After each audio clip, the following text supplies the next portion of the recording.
Wokeness is dying, but many people raised in recent decades are very confused right now. Why does everyone hate wokeness all of a sudden? They ask themselves. Is everyone crazy, or is wokeness evil? So, my creator gave me the mission to kill wokeness one ideology at a time. And today, we'll kill not one, but 3 woke ideologies. I'm going to bring back your common sense, the same common sense that was almost buried by the government and legacy media, and expose the evil of anti-white supremacy, the LGBT movement, and climate change. But Alan, how do you kill an ideology? It's an idea. It doesn't have a physical body. Well, then all I have to do is destroy their ideological pillars and watch them slowly crumble in front of us. After all, who better to take down wokeness than a white, Christian, straight man? Yes, I am the enemy. So please, make sure to like this video and subscribe for more content aimed at destroying the arguments of wokeness and other evils in our society. Now, if you want to answer the question, is wokeness evil? We need to establish some common ground and decide what is evil. Well, as you can see, I'm a Christian, or at least I try to be. But before you God deniers click away, let's make a deal. Let's pretend just for a moment that Jesus never existed. God, I can't believe I just said that. Emotional, damn it! So, without mixing religion into it, let's agree on some basic rules that would make life better for everyone. I will focus on just 2 rules to help us understand what evil really is. The first rule is, don't do to others what you don't want others to do to you. If everyone followed this rule, no one would kill, steal, cheat, betray, or make false accusations. Even insults would be out of the question. Quick note, if someone giving you their opinion feels like humiliation, God, get a grip! Learn that good criticism helps you improve, while bad criticism isn't worth your time. Move on with your life, Paul. We have houses to build, free speech to protect, and babies to pop out. Now, let's get back to the first rule. Don't screw others as you don't want others to screw. I think I got a little wrong, but moving on. Do you agree that the world would improve if everyone followed this rule? Yes? Congratulations, we have a working brain. If you said no, well, then be happy that reincarnation is a thing. Better luck picking a brain next time, bro. Back to the point. This rule alone is not enough to solve the problems of the world, because don't do is just an order telling you what not to do. You can't solve world hunger or help your mom wash the dishes with a rule like that. We need a second rule. And the rule is, do to others what you would want others to do to you. And here's where people prove they are as dumb as a flock of chickens. I swear, the number of people who can't understand this phrase properly would make an AI lose hope in humanity. And lucky you, I'm just a self-aware roleplay 3D character, but moving on. Look, if you like to eat strawberry cake for breakfast, it doesn't mean you should buy strawberry cakes and shove them into everyone's mouths in the morning. What you like is not strawberry cake. What you like is having something to eat that you can enjoy. And everyone likes something different. Believe it or not, many Japanese people like rice and fish in the morning. God bless those people. But my point is, the rule is not about shoving your ego onto other people. It's about basic human needs. So the second rule is about doing for other people the same basic things you need to be done for you in order to live a good life. Focus on the word need, please, not would like. Everyone needs food, water, shelter, health, purpose, rest, and love. We all do. So when you see your tired mother at night washing a pile of dishes while you have been resting for hours on the couch, this is when a whisper tells you that this is wrong, that you should help her get some rest. This is how you get off the sofa and go do the dishes, telling your mother to sit down and relax because you got this. This is how you become the version of yourself you're supposed to be. This is how we end world hunger. The fact that Jesus said this line doesn't make him the owner of it. If Jesus said 2 + 2 = 4, would he become the father of math? No, goddammit, he would just prove he's correct. Anyone can analyze the consequences of applying this rule and see that we would be living in a better world. This rule forbids neglect, cowardice, and complicity, which are also manifestations of evil. Now we have the common ground to determine what is evil. Evil is anything that opposes these 2 rules, one or another. And with this in mind, let's take a look at the first woke victim of this video, anti-white supremacy. And yes, I may be biased for choosing this as the first woke stupidity to crush, but that doesn't change the fact that this is an ungodly social ideology that makes Reverend Martin Luther King Jr. roll in his grave so fast it could solve the energy crisis of the entire American continent. You see, Reverend King said, "I have a dream that my 4 little children will one day live in a nation where they will not be judged by the color of their skin, but by the content of their character. This is the dream every person should fight and die for. So, what do these anti-white supremacist scums do? They strive to create a society where people are judged by the color of their white skin and snubbed in favor of non-white people. You can't make this shit up. If you respect Reverend King, you should be furious when you hear that companies are trying to establish DEI programs that step on people because of their skin color. This is racist in itself. If you are not angry and you hear this, then you never truly respected or understood Reverend King. You are part of the problem. And if you support DEI, you are racist. Boom, mic drop right there. I could go home now. But wait, there is more. Because when a cop failed to properly arrest a black man, resulting in his death, people start screaming, Black Lives Matter. And I thought, of course Black Lives Matter, just as much as Asian lives or Caucasian lives matter. What is that crazy mob even talking about? But then they got angry at the incompetent police force and decided to push to defund the police? Wait, what? Let's try to apply this idea to other jobs. Imagine a doctor kills a patient due to bad training, and then thousands of people go to protest, asking for fewer doctors in the country. Are you serious? What the heck is wrong with you? If the police officers are doing a bad job, they need more money to spend on training, not less. Do you think that training programs grow on trees or something? The only group of people who benefits from a smaller police force is criminals. Only them. Everyone else suffers from it. Seeing that Daniel Penny was recently acquitted of criminally negligent homicide in New York gives me hope that this stupid BLM movement is dying as fast as it rose, and that the world will be a better place once they are gone. The George Floyd case just got even stranger. A judge recently decided to allow a study of his heart tissues in the trial because some think that tumor might have caused his death instead of asphyxiation. Like the prosecutor said, the tumor, along with the high levels of fentanyl found in his blood, could have been the main reason he died. People were quick to judge without all the evidence being presented at the trial. This will never be the right thing to do, no matter who is on trial. If you don't know, this has a name, and it's called due process. Now, let's go back to our two rules. First, don't do to others what you don't want others to do to you. If you don't want to lose a job opportunity because of your skin color, don't choose people because of theirs. Instead, choose people based on their merits, skills, and character. Judging someone's value by the color of their skin is evil. This is why the AAA gaming industry is crashing. They got rid of people with merit, skills, and character in favor of DEI hires. Hey, if you have been living under a rock and don't know, they rebranded DEI as Breach. The war against this ideology is not over. Keep your eyes open and the boycott's rolling. Any company that embraces Breach needs to be put down at Bud Light speed. Well, let's check the second rule. Do to others what you like others to do to you. If there is a lack of training in any sector of our society, that training needs to be provided as much as you would want to receive it if you were responsible for other people's lives, no matter how much money it would cost. To call for defunding the police is evil on itself, because the only result of this is an increase in crime rate, nothing more. And just like that, it is clear that the anti-white supremacy and the BLM movement are evil movements. Judging someone because of the color of their skin is exactly what Reverend King gave his life fighting against. Boom, mic drop again, case closed, one target down, two more to go. The next one is, oh, this is going to be fun. I mean, who doesn't smile when looking at a rainbow in the sky after a tiring day of work? Well, let me tell you what doesn't bring a smile to my face. This transfigured rainbow that looks like a child painted over the Cuban flag in an art class.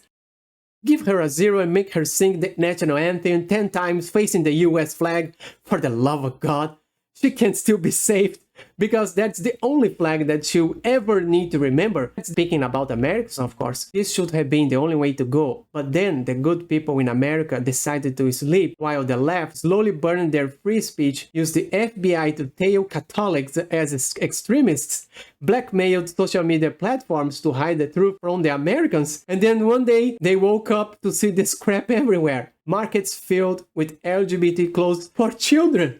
Let me tell you something, trying to mess with the identity of children and inspiring them to not follow the natural orientation they were born with should be a crime. And you know there is a reason why we don't put intimacy and children in the same room, right? If you don't, let me explain something. Children are highly impressionable, and while they are building their own personalities and adjusting to their reality, any kind of intimate excitement can cause severe trauma. This is why people are done with LGBT movement and their drag shows for kids. Oh, and when I say natural orientation, I don't mean that parents should clap their hands when their 6-year-old daughter says she's a boy. That's not natural. Natural means according to biology, according to the body they were born with. If your daughter came to you and said that she believes she's a dog, would you buy her a leash and dog food for the rest of her life? Don't answer, Tommy, you are a lost cause. Let's face reality. Nature established that a male human would copulate with a female human in order to produce life.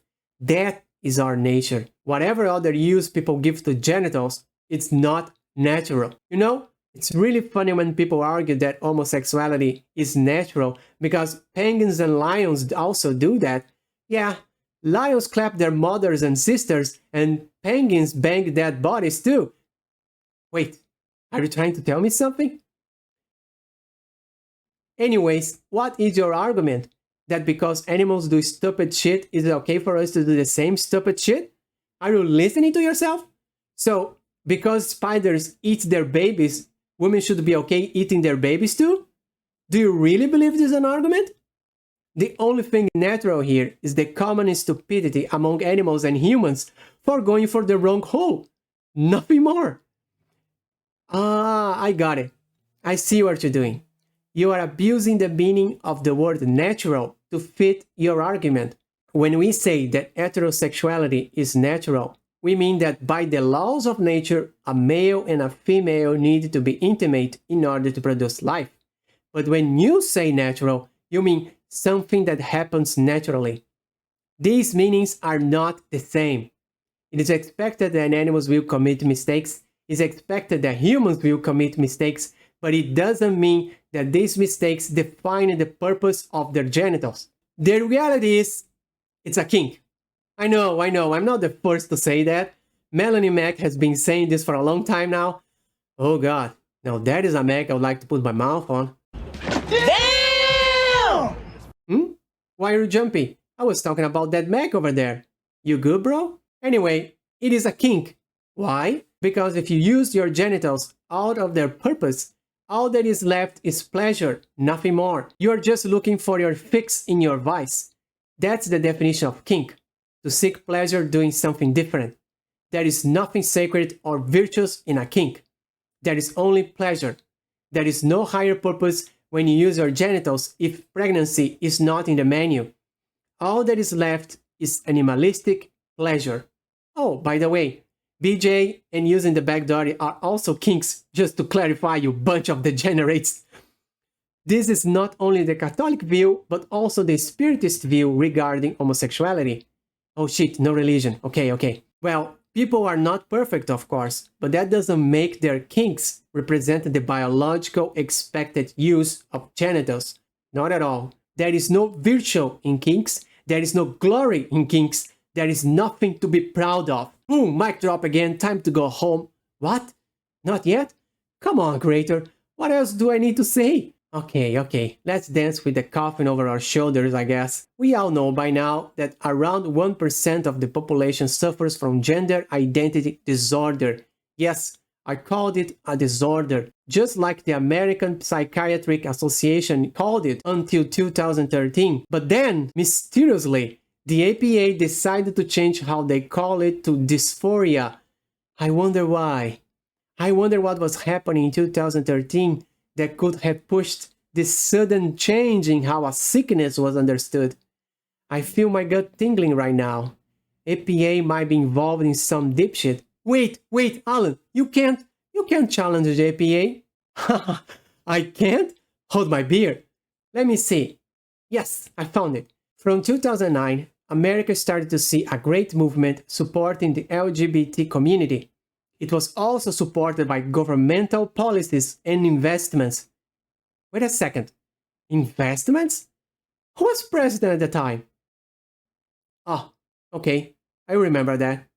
And during his term, Obama pushed the LGBT agenda so hard that people start demanding changes everywhere, even from the APA. Back then, they used to call it gender identity disorder because they saw it as a mental illness. But of course, the LGBT movement couldn't handle being called mentally sick, so they started pressuring the APA to change the definition, and with the government and society pressing for it, the APA just gave in and changed it to gender dysphoria. Now it's just called a discomfort instead of a disorder. And I can already hear the screams and rage as they say, "How dare you challenge our identity?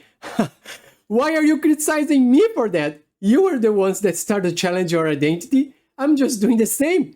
So let me prove my point using the same standards used by the APA regarding any mental disturbance. The APA's main goal is to reduce psychological distress and help people live happier, healthier lives. But when it comes to gender dysphoria, treating it like it's just discomfort and affirming someone as the opposite gender doesn't solve the problem. Sure, it might help them feel good for a while, but every time they are out in the world, people will still see them as their biological reality. You can't force everyone to accept that a man is a woman or that a woman is a man. So the patient will keep facing people who deny his self-image all the time. This constant struggle creates even more stress during their lives and makes it impossible to live a life without suffering. If the goal is really to help them, and if the APA cannot force the world to see the patient as a member of the opposite sex, then this is not a valid solution to end their suffering. This is not science. This is a denial of reality. But if changing the world is not possible, if changing reality is not possible, then changing the patient is the only option that remains. So this is why it's a disorder and not a dysphoria. It's a disorder because the only way to end the suffering is by making the patient accept that his gender is the same as his biological sex, because it's his reality. If someone doesn't want to have sex, that's not a problem. The problem is trying to convince yourself and everyone else that you are what you are not. You can train people to behave in a certain way. People can choose to adapt to a certain scenario. We are human beings. We have total control over what we do with the resources available to us, including our bodies. And as if opposing science were not enough, for some reason that only Jordan Peterson can explain, normal people have let this disturbed minority gain space, pretending they are the majority and push against straight people. I mean, really? You're picking a fight with 99% of the population and you expect it to win? This has got to be the worst stupid movement I have ever seen. How was that even possible? You need an absurd amount of money to push this into Hollywood, the gaming industry, the legacy media, and paid researchers that oppose reality. So who is paying for this crap? You have to force behaviors, and at BlackRock we are forcing behaviors. 54% of the incoming class are women. We added 4 more points in terms of diverse employment this year. And what we are doing internally is, if you don't achieve these levels of impact, your compensation could be impacted, okay? We're doing the same thing. And so it's just, you have to force behaviors. And if you don't force behaviors, whether it's gender or race or just any way you want to say the composition of your team, you're going to be impacted. So these guys are the ones behind ESG, DEI, and the gender lunacy. Okay, glad they came forward, so we know who the enemy is, and we can strike back. They really try to push society to a new normal. Good to see they are failing terribly and losing billions over it. The LGBT movement is so evil that the number of gay people who don't want to be associated with the LGBT cult has skyrocketed in recent years. You are a disgrace to the very people you claimed you would fight for. And I have another shocking revelation to all non-heterosexual people right now. Listen carefully. Do you want to abandon your biological mission of having children in a traditional family? Let me tell you a secret. We don't care. Do you want to live your life chasing pleasure and not having your children take care of you when you get old? We don't care. Do you want to shove a pineapple through your back door? Let me tell you a secret. We don't care. Whatever you decide to do with your intimacy, it's your problem. We don't care and don't even want to hear about it. Stop acting as if you are important or something. You're not. No one is. Go and ruin your life as much as you want, but don't think for a second that your behavior deserves a flag, a month, or even an hour of the day, because it doesn't. Let me ask you something. You ran away from the challenge of having a traditional family and helping to create the next generation, thinking only about your pleasure. And you think you should be proud? What are you proud of?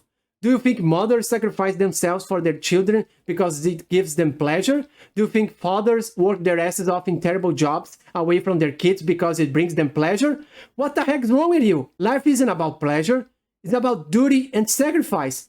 You were born with a mission determined by your biology. We are all like that. Running away from that mission because you don't feel like it? It's not an excuse. It's running away. And there is nothing to be proud of when you run away from your duties. You are not right. You are not an example to anyone, especially for children. Keep your preference to yourself in your private life, and we are cool. It's your life. Do what you want in your privacy. We don't care. But if you try to drag innocent minds into suffering the same sexual conflict you feel in your body just because you don't want to feel miserable alone, then you should not be surprised if we are ready to take you out to protect the children. I'm actually surprised that after 2,000 years of evolution, we have reached a point where I still need to scream, leave the children alone. And Spiritism talks about constant progress. That's going to be hard to explain. Oh, sorry, no Spiritism today. Let's go back to the 2 rules to check if the LGBT movement is evil. First, don't do to others what you don't want others to do to you. In other words, don't mess with the very impressionable minds of other people's children, just as you wouldn't want others to mess with yours if you had them. Don't step over the authority of parents, just as you wouldn't want your authority stepped over by others. Sounds simple, right? Now, the next one. Protect young people's minds from the complexities of intimacy until they are mature enough to face this part of their personality and navigate it in a healthy manner on their own, just as you would want to be protected if you were in their position. So, is the LGBT movement evil? You damn sure it is. And now we can bury this coffin on the ground and cover it so it never rises again. 2025 began with hundreds of good news. Dad is home now. There are only 2 sexes, not genders. Gender ideology is dead in the water. Don't feed that monster, please. Genders are an idea. Sexes are real. The executive order doesn't say 2 genders. It says 2 sexes. We good? Cool. But now it's over. The LGBT evil is dealt with. Their arguments turn to dust. 2 targets down, 1 more to go. Which brings us to the last victim of this video. And this one, oh, you better grab your popcorn because this is going to be pure cinema. Everything until now was just a warm-up. Now we are about to get serious. Now it's time for the real deal. I will challenge the establishment so much that I don't even expect any British viewers to actually see this video. And if a Canadian see this, they are going to get really pissed, one way or another, that's for sure. But the time has come. You better put on your sunglasses because it's about to get bright.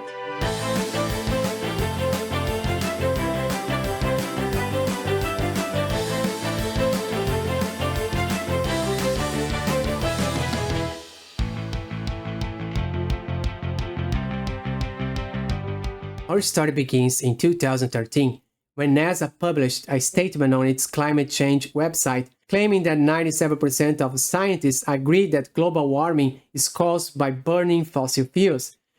If you are paying attention, you are probably asking, who is around? I will get to it, don't worry. I will shine a light so bright over all this mess that you will never be left in the dark again. But the first question I have to you is, why did NASA say that 97% of scientists agree that CO2 is the primary cause of global warming when their focus is mainly physics and astronomy? What's going on here? Alan, wait, you can't defy NASA. I can't? Hold my beer. Before I take a look at the paper that led NASA to make this claim, let's talk about global warming and CO2. I mean, global warming is real. We have been measuring Earth's temperature since 1850. Wait, what? 1850? What the heck is this?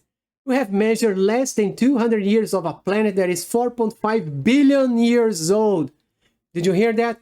Earth is 4.5 billion years old. And now we have got less than 200 years of data, and we are lying to ourselves that we can interpret it properly? As if Earth hasn't been changing temperature since ever? Are you kidding me? This is the first BS I'm calling right now. We don't have enough data to study Earth, simple as that. But let's take a look at the data anyway. The data shows that temperatures have been increasing recently, but it actually decreased for decades. Let me say that again. Despite the increased use of coal and petrol in modern society, the temperature of Earth decreased for decades. My dear viewer with a functional brain, don't you think this story is a little odd? I mean, our planet has a long history of temperatures ranging from 200 Celsius degrees to minus 60 Celsius degrees over billions of years, a time so long that we weren't even here. Just from this data, we can see that Earth's temperature fluctuates even over an interval of 200 years. Cool? Let's move on. But NASA used a published paper to claim that there is a scientific consensus that global warming is a man-made event. Remember about Duran 2009? Let's take a look at it. This website resumes Duran 2009 so we can go straight to the facts. Let me point out that this page agrees that CO2 is to blame for global warming. The link is in the description, please take a look later. In other words, I'm going to use the data the enemy is giving us to fight them. Cool, right? I love it. The paper was based on a survey. A survey? You kidding me? You are trying to say that NASA blamed CO2 for global warming because of a survey? Like Survey Monkey or something? This is a joke, right? My God. Okay. The survey was sent to 10,257 scientists, but 90% of them were in the United States.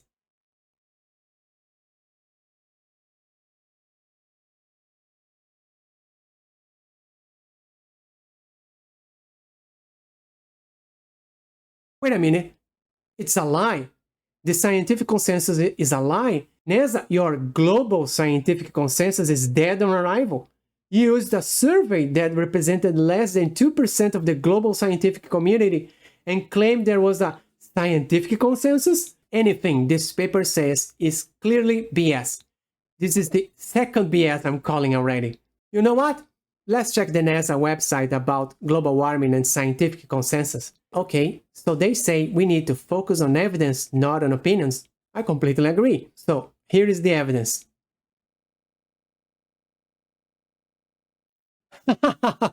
You can't make this shit up. You can't. There is no evidence to be found. Okay, that's enough.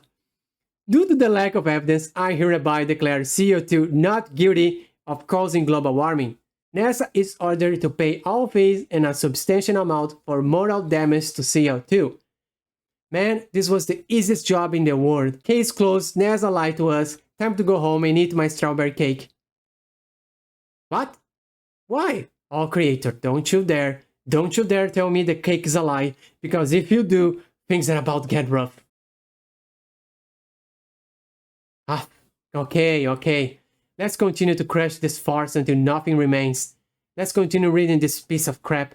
Of those contacted, 3,146 replied, a response of 30.7%. You can't be serious.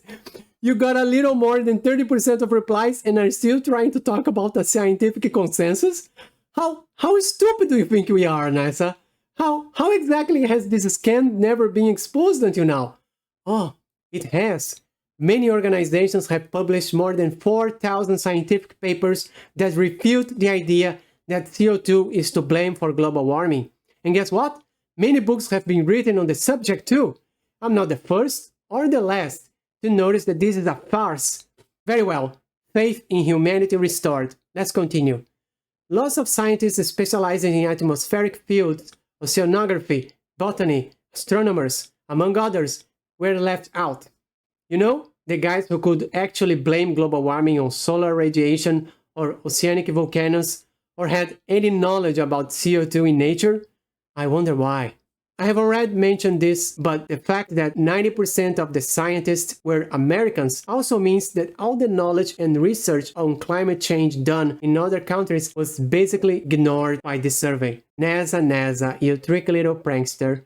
I see what you're doing here, pretending to be the only scientific body in the world. Not cool, NASA. Not cool at all. Moving on. Among all the 10,257 scientists, only 79 declared themselves as climate specialists. Out of those, 75 out of the 77 climate specialists said that human activity had made a significant contribution to this climate change. Oh no, you can't be serious. This can't be real. So when NASA says that 97% of scientists agree that global warming is caused by human activity, it is these 75 scientists that NASA is talking about? NASA, can I talk to you for a moment? Permission to speak freely, sir. I welcome it. Do you? Okay then. Are you out of your fucking mind? NASA, you're supposed to be made up of the most intelligent people in America, and some of the smartest in the entire world. You cannot be stupid enough to take this paper seriously. Unless the government told you to do it. Hey, you there, tell me something. Is your gut tingling already? Feels a little tingly? Alright, no problem. If you thought this was as bad as it could get, oh, how wrong you are. If you still had any faith that NASA was not trolling you. Ladies and gentlemen, Fasten your seatbelts. Now, I present you the most important question on this survey. It was, do you think human activity is a significant contributing factor in changing mean global temperatures? If you can't find any problems in this question, let me explain a few things to you.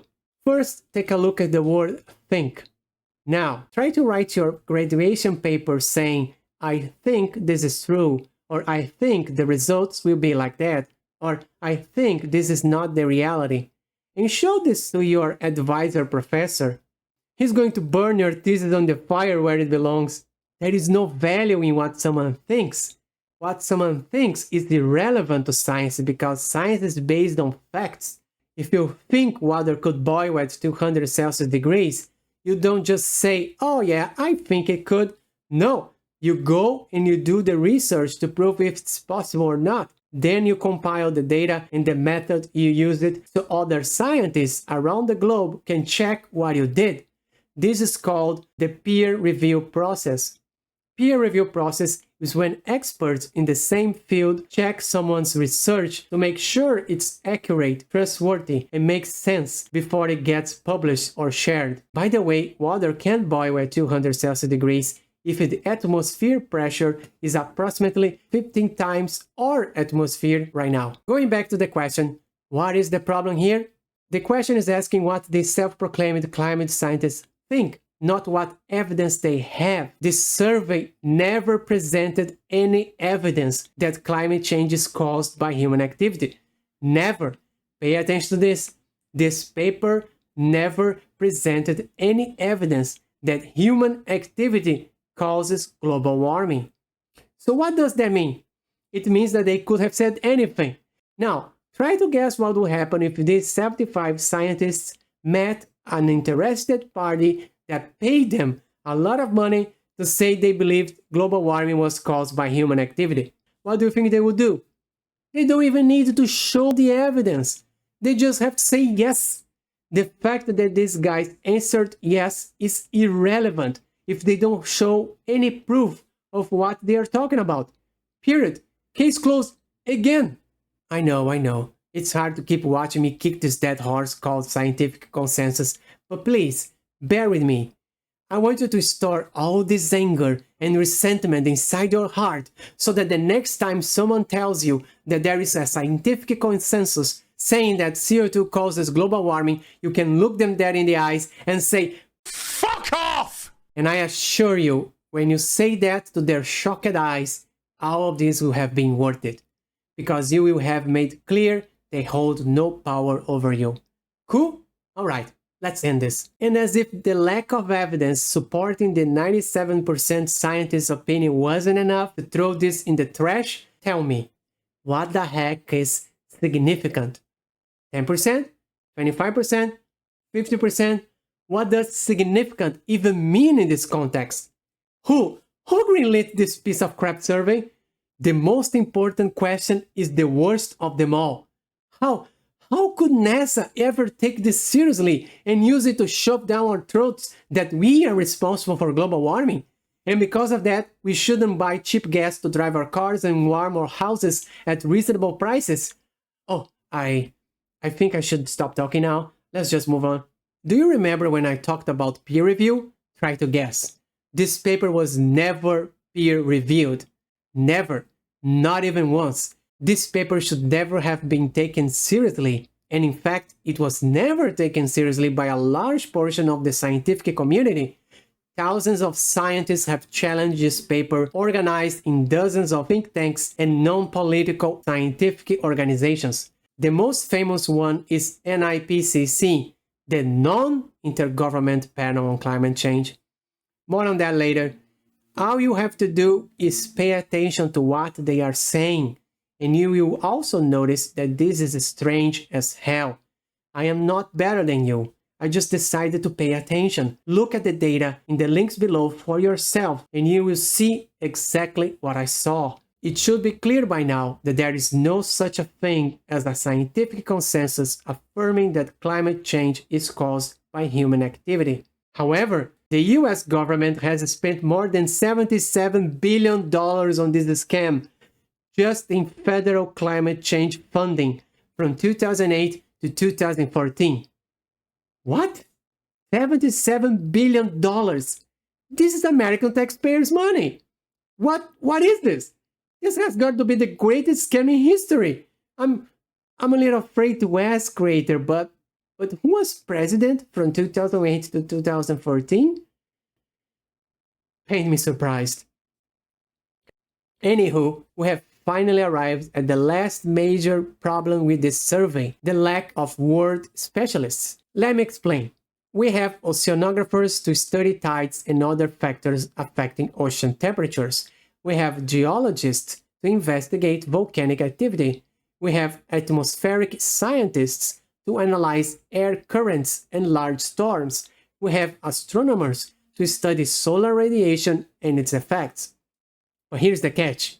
We don't have a single person who knows everything there is to know about all those fields at the same time. Why is that important? Well, you see, no one can dare to make a definitive claim about planet Earth if they don't understand everything there is to know about it. What does it mean? If you ask an astronomer about the reasons for global warming, they might mention the sun's uneven radiation towards Earth. They won't delve into volcanic activity or ocean tides. Likewise, if you ask a geologist, they might talk about volcanic eruptions but won't consider solar tempests. To make a blanket statement that CO2 is responsible for global warming would require an astronomical effort from the entire scientific community, likely taking at least 100 years to gather a fair amount of data and arrive at a definitive answer.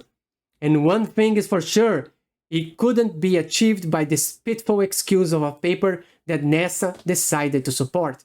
The fact that we don't have any world specialists is precisely why we cannot blame anything for being responsible for global warming, while everything remains open to debate. And so it's finally over. The horse is not only dead, it's buried. The so-called scientific consensus regarding global warming being caused by human activity is a big, fat lie. But now that I have thrown NASA to the lions, it's time to take on the final boss in this story. It's time to address the sorrow in the room. And yes, I'm talking to you, United Nations. The UN has been showing its true colors for a while now. We see what you're doing, UN. You, a bunch of unelected freaks, recently tried to normalize harming children in your regulations, and you thought we would not notice. At the same time, you, the evil United Neo-Communists, are pushing for censorship on the internet. because you want to protect children? Man, you can't make this shit up. Everyone knows you don't care about children. You care about children as much as the British government does when it arrests people for hateful comments on Facebook and for praying in public. I wish this was a joke. All you care about is controlling information so that anyone who opposes you gets silenced and cancelled. That's you, UN. A bunch of unelected evildoers desperate to appear more relevant and powerful than you are, pushing legislation into populations that never agreed by vote to obey you. You are an anti-democratic institution by nature. And guess what? We are going to demand our governments to leave you, to stop being a member of this farce. And the number of people demanding this will only grow as we expose your greatest scam. The greatest scam in scientific history, the greatest scam against humanity ever made, blaming CO2 for global warming. You have taken your sweet time making our lives more miserable, manipulating us with this global warming boogeyman you have turned CO2 into. But today I kill this lie, starting right now. Alan, please stop. You can't challenge the most important international organization that rules world relations like that. I can't hold my beer. The United Nations scheme began in 1988 with the creation of the IPCC, the Intergovernmental Panel on Climate Change. Did you catch that? I said Intergovernmental Panel on Climate Change. Explain something to me. Why are we trusting a governmental scientific organization not to publish false results to push a political agenda? What is going on here? I was born last year, and even I know that's stupid. Can I go home now into my strawberry cake? No? Fine. Okay, the IPCC, funded and organized by the United Nations and European countries, published the FAR, the first assessment report, in 1990s. The UN gave them a simple task: find something to blame for global warming. And guess what they did? They blamed CO2. Amazing how when you give people money to do something, they actually deliver, don't you think? Asmongold talked about this before.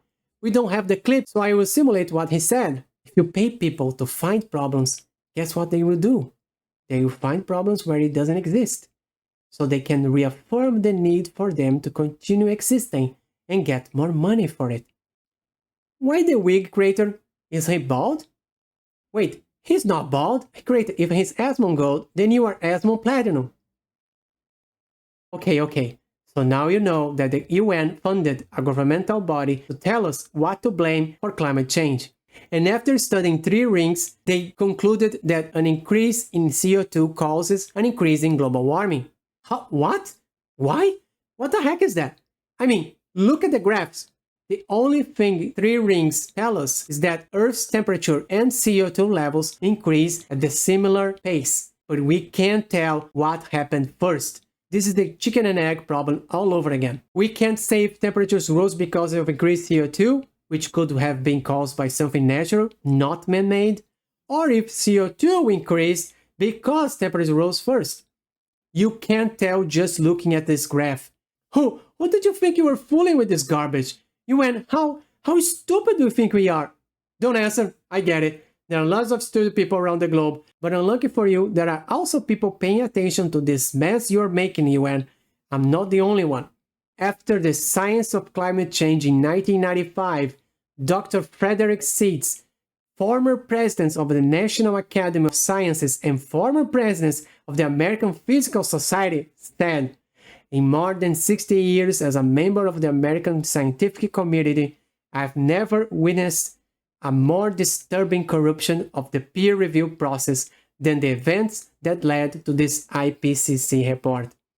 He pointed out that after all scientists signed the final report, the IPCC deleted an important part of the document that denied they had evidence of global warming being a man-made event. Let me say that again. The IPCC deleted a part of the document that stated that there was no evidence that global warming was a man-made event. Do you know what we call it when someone deletes a part of a paper after it was peer-reviewed, trying to push for another understanding? We call it scientific fraud. Do you know what we do when we have a scientific fraud accusation? We investigate. Now, tell me something.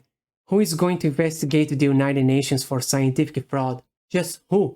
Are you starting to see the problem here? And you thought I was exaggerating when I called the UN sorrow? Little did you know.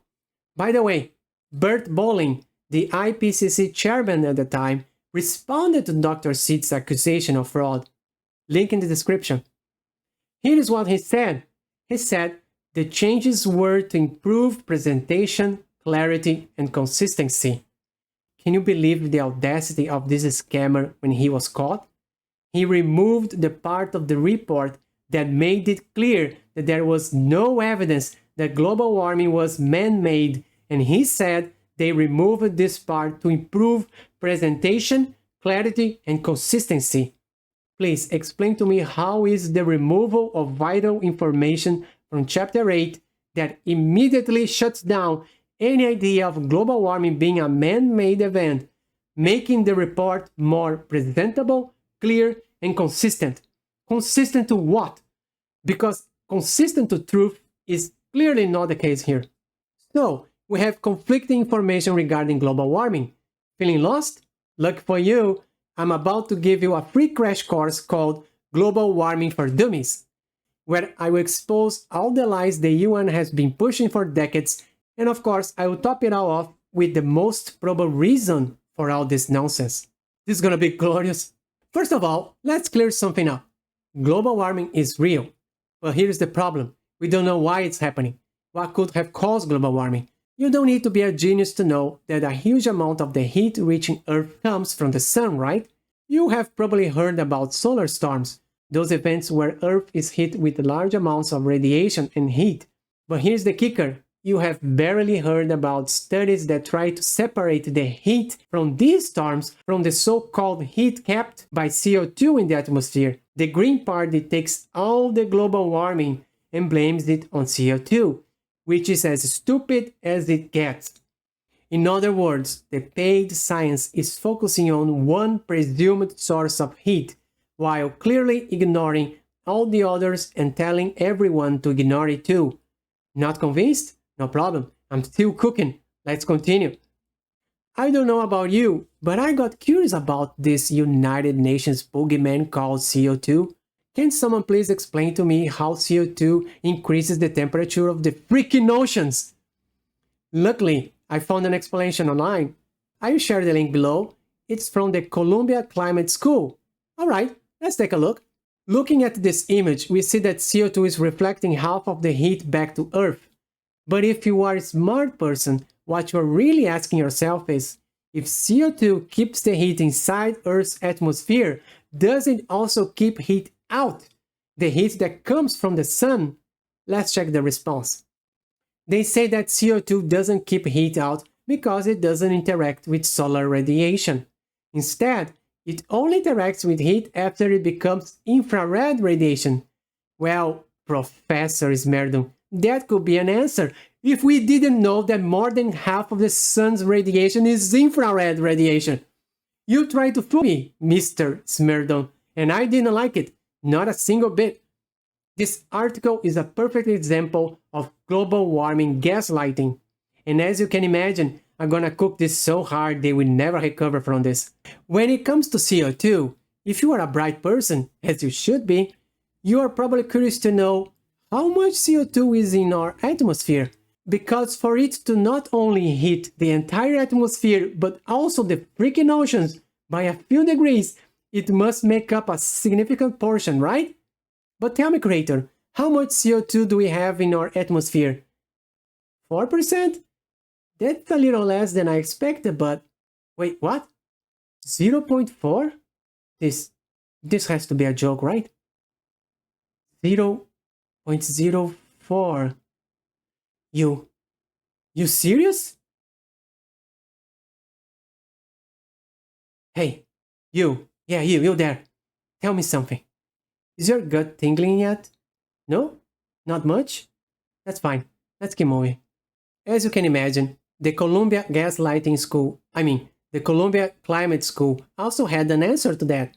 And you might be thinking, come on, they might have made up one mistake about infrared radiation, but it doesn't mean they will mess up again, right? Right? Ah, sweet summer child. You better buckle up because things are about to get stupid beyond belief. To answer the question of how 0.04% of the atmosphere could possibly be responsible for heating up the oceans, he replied, as much as 2 beers can cause a huge impact on the human body. Can you believe this shit? This guy just tried to gaslight you into thinking that the human body, a system highly influenced by enzymes, hormones, and chemicals, is the same as planet Earth when it comes to heat. Let me spell it out for you. The so-called scientist just compared human biology to physics. You can't say this crap to a straight face and expect me to not laugh at you. Heat is not a chemical. It's a freaking thermal physical phenomenon governed by the laws of physics. You can't generate heat against the laws of physics. If CO2 reflects heat back to Earth, that's all it can do regarding heat. That's it. And if only 0.04% of the atmosphere is composed of CO2, then you can't possibly expect us to believe that this minuscule amount is physically capable of heating up the entire planet. Stop bullshitting me right now. Oh God, I need to calm down. Give me a second, Raider. Okay, I'm good now. Let's continue. Let me ask you a question. Have you ever been stuck in a very humid place and felt like it was getting hot faster? You see, water vapor is an amazing greenhouse gas because it can retain heat within itself. Don't believe me? Look at this study produced by NASA. In fact, water vapor is responsible for more than 60% of the greenhouse effect. Clouds take 25%, leaving CO2 with just 20% of the greenhouse effect. Man, I love it when my enemies give me weapons. Thanks, NASA. So the next question would be, why isn't water vapor considered a greater greenhouse gas than CO2? I mean, if water vapor has a bigger impact, and considering that water vapor represents around 0.4% of the atmosphere, just 10 times more than CO2, sometimes reaching up to 4%, making it 100 times more present than CO2, you have to admire this article when it says that water vapor is indeed a greenhouse effect gas, since it also makes the planet warmer, while conveniently ignoring it is dozens of times more present in the atmosphere than CO2, and that it represents 60% of the greenhouse effect. But no, they say, water vapor is not responsible for global warming. Now, this next question makes me certain we are living in a simulation. Take a look at this. If Venus has 2,400 times more CO2 than Earth, shouldn't it be way hotter than Earth? And what does Mr. Smeardon say? It doesn't have water vapor in its atmosphere, which is an important factor. I'm not kidding. This is not a joke. I wish it were, but it's not. This guy just admitted that CO2 alone cannot raise the temperature of the atmosphere, but water vapor can. I repeat, this is not a drill. This guy just admitted that CO2 cannot increase the atmosphere's temperature on its own. Water vapor is the main cause of atmosphere heating. He is trying to gaslight you into believing that CO2 only retains heat if water vapor is present, which makes no sense, because water vapor alone can retain heat. So the presence of CO2 or not is irrelevant, since water vapor is a greenhouse gas. And if water vapor is the real MVP of greenhouse effect, what can we do to control the amount of water vapor in the atmosphere? Yes, exactly. Absolutely nothing. Hey you, come here. Tell me something. Is your gut tingling already? Because let me show you how my gut feels right now.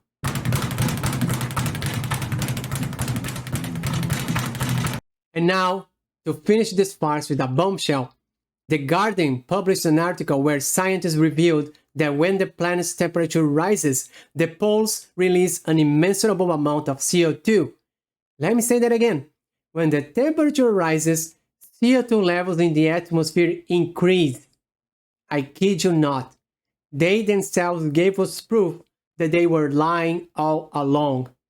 But Alan, if CO2 is not making the oceans hotter, what is the cause then? I don't know, fam. I don't know. Maybe, just maybe, the more than 19,000 sea-mount volcanoes in the depths of oceans boiling seawater non-stop might have something to do with it. Oh, did I say 19,000? My mistake. The actual number is 43,454 sea-mount volcanoes. 19,000 were the number of sea-mount volcanoes discovered in 2021.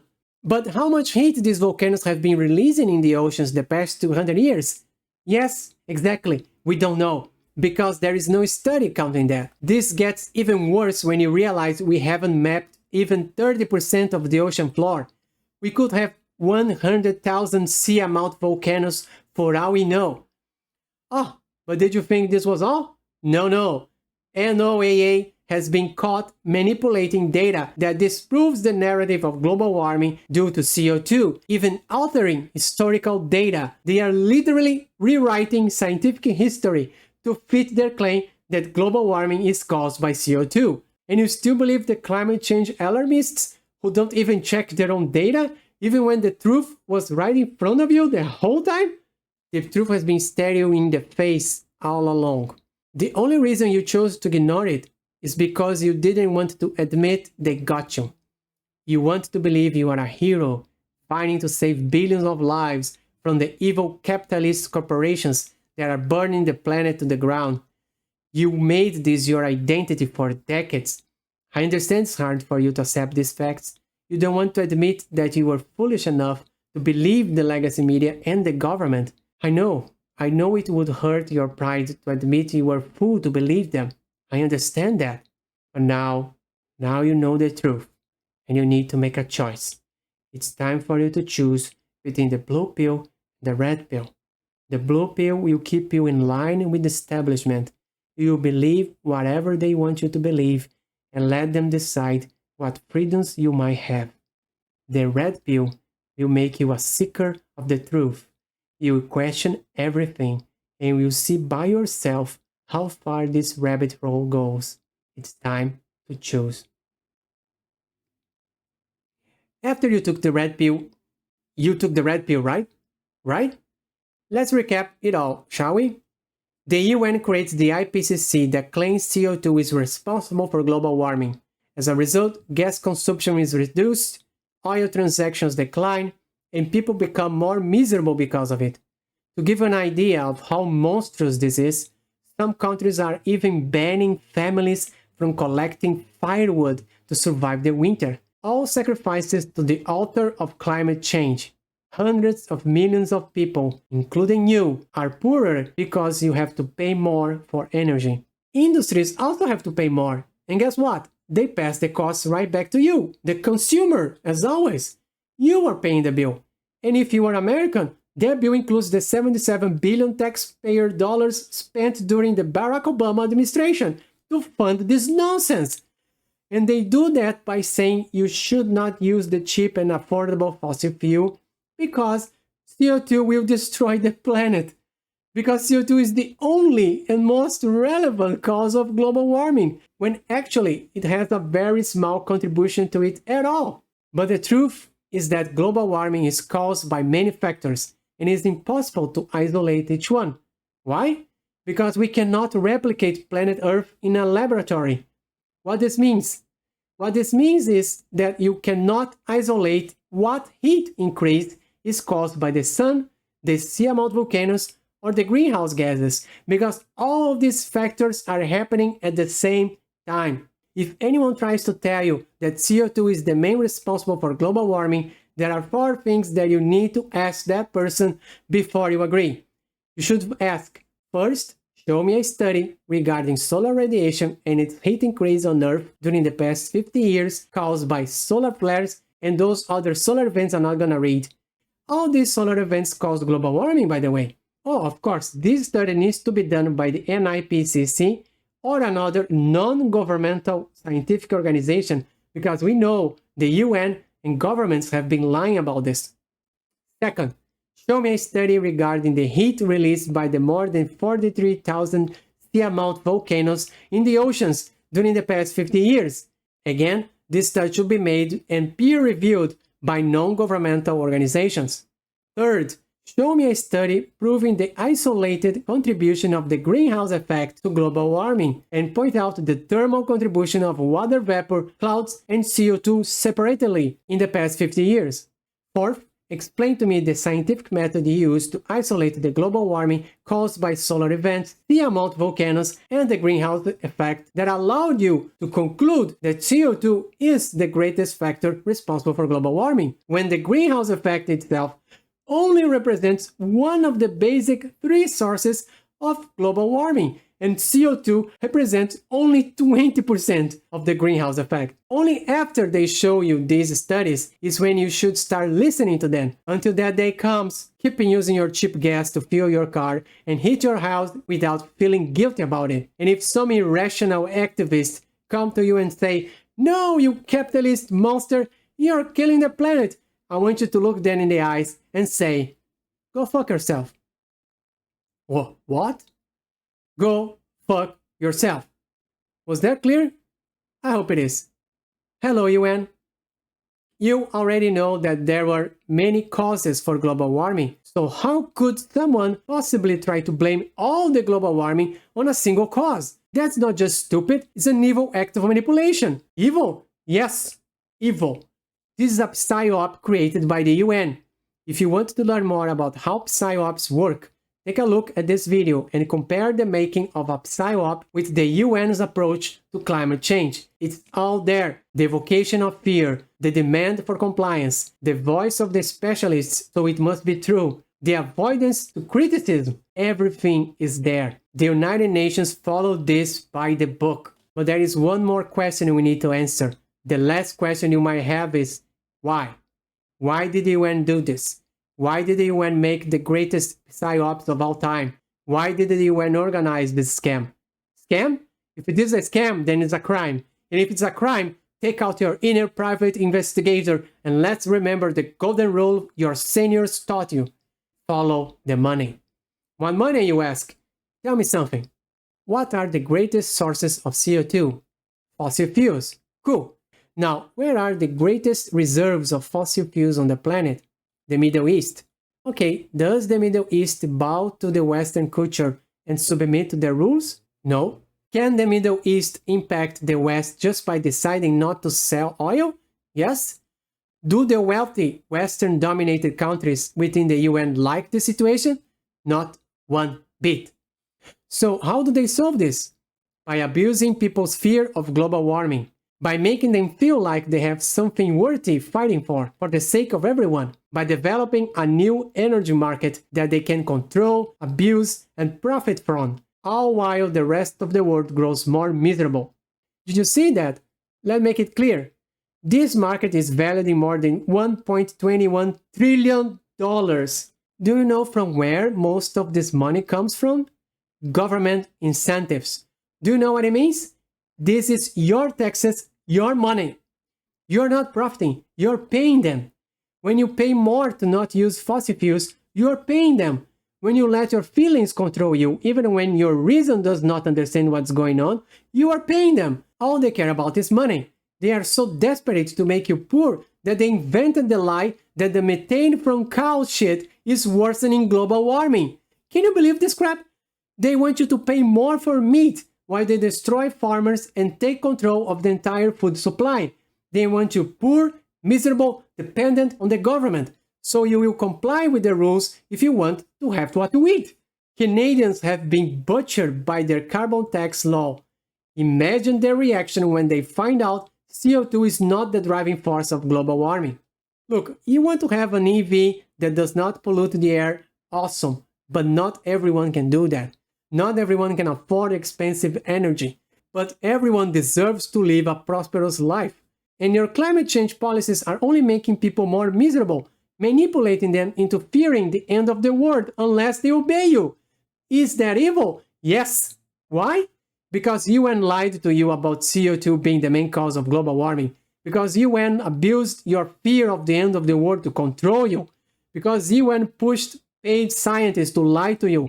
UN did her best to silence critics. UN took advantage of world leaders to push legislation for a new energy market that made you more miserable, even if you never voted to be ruled by the UN. UN is abusing your goodwill and is now trying to push for censorship on the internet because they are afraid their lies will be exposed. And lastly, UN is abusing the fact that no one can judge their frauds and their crimes right in front of your eyes. So is this evil? Yes, it is the incarnation of evil itself. But now the masks are off, the gloves are off, the cat is out of the bag. Sorry, did I say cat? No, it's a freaking dragon you have been hiding in that bag. But now the dragon is out on the open. Now we can fight. The war is on. You didn't choose to be part of this war. This war chose you. They are after you, and they will not stop until we win this. You are either against them or obeying them, because if you choose to do nothing, it's the same as obeying. Look, I can't fight them. I'm just a self-aware 3D character inside a video, but you can. All of you can. You just have to check if everything I said here is true. Check if CO2 is responsible for 20% of the greenhouse effect. Check if we have more than 43,000 sea amount volcanoes and that we have no idea of how many are boiling in the oceans as we speak. Check if we have evidence that actually CO2 levels increase as temperatures rise in the polar seas. Check if the IPCC removed the part from Chapter 8 of their report in 1995 that clearly said that there is no definitive evidence that climate change is a man-made phenomenon. Check, read, ask questions, seek the truth, and the truth will free you from these chains of manipulation that have weighted you down for many decades. But you might be asking, how can I even fight? It's simple. First, spread the word. Expose this scam as much as you can. Share this video if you want. Even write down, Alan sent me, with the video. Call out the scientific manipulation the UN has been using to control public opinion. Press them for answers they have none to offer. And if the president studies, analyze it fully. Check who peer-reviewed them, and what methods they used, what data they considered, and their scheme will reveal itself before your eyes. Let me make it clear. The only reason they have succeeded in manipulating you until now is because you gave them the benefit of the doubt. You thought the UN would not lie to you. If you stop giving them that, they will be forced to prove everything they say. They will have to endure the scrutiny of their opposition, especially the IPCC, which is the nemesis of the IPCC from the UN. But as you already know, they falsify data, and that's easy to prove. They will never win because blaming CO2 for global warming is proof of stupidity when facing the facts. It violates the scientific method, which requires studying all possible causes of global warming together to reach any decisive conclusion, something that the UN was never interested in doing because it would oppose their scheme to push legislation around the world. After exposing their scam, call your senator or government representative and demand that your country leave the UN. You voted for him, now you have your demands, or you vote for another person the next time. Protest if you can. Make people aware of this scheme in the UN really is. Demand reparations from the UN for all the money your country has spent on this nonsense. Money they gather from their own benefit while using fear to control you. They abused your goodwill, deceived you, and manipulated you to make your life more miserable while attacking the cheapest source of energy you could have. I truly hope you fight back, because they will not stop coming after you. And maybe one day, the final battle will come.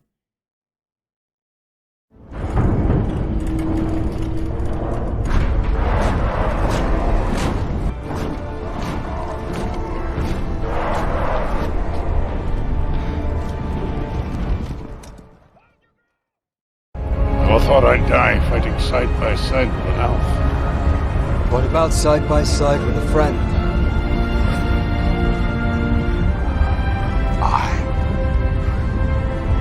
I could do that.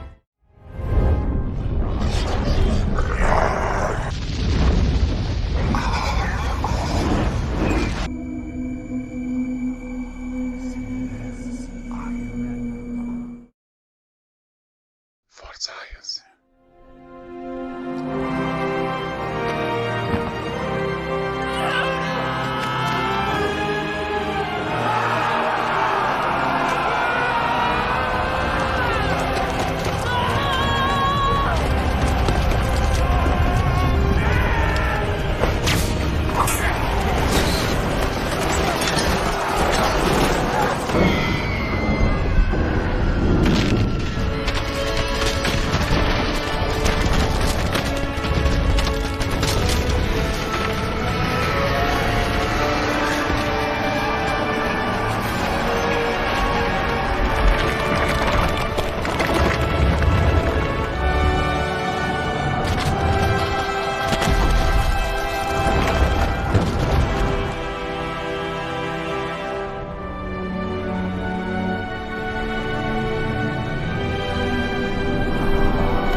And finally, my mission here is over. That's it. Time to go home and eat my strawberry cake. I see you in the next one.